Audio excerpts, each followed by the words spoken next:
વલસાડ કે જ્યાં રાજનીતિમાં એ સમય આવ્યો ગરમાવો જ્યારે સોશિયલ મીડિયામાં એક નકશો થયો વાયરલ નકશો જેમાં દાવો કરવામાં આવ્યો છે કે કપરાડામાં તાલુકામાંથી એક મોટી નહેર અને રેલવે લાઇન પસાર થવાની છે, જેના કારણે અસંખ્ય આદિવાસીઓ જમીન ગુમાવશે, ઘણા લોકો ઘર વિહોણા બનશે।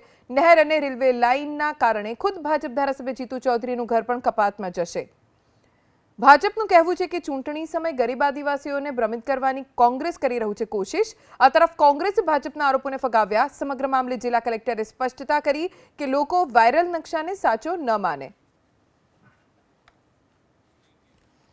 નકશાઓ સોશિયલ મીડિયામાં ફરતા હતા, એમને આપણે DFCCILને મોકલી આપ્યા હતા અને એમના રિપ્લાય બાદ આપણે પ્રેસ નોટ પણ રિલીઝ કરેલી હતી અને સોશિયલ મીડિયાના જિલ્લા ચૂંટણી અધિકારી અને કલેક્ટરશ્રીના ટ્વિટર હેન્ડલ ઉપર અને અન્ય સોશિયલ મીડિયાના પ્લેટફોર્મ ઉપર પણ રજૂ આપેલું હતું કે આવી ફેક ન્યૂઝ ફરતી રહી છે, એટલે કોઈ જનતા એમાં ધ્યાન આપે નહીં। એમને એમ કહેવામાં આવે છે કે અહીંથી 2 કિલોમીટર કેનલ જવાની છે।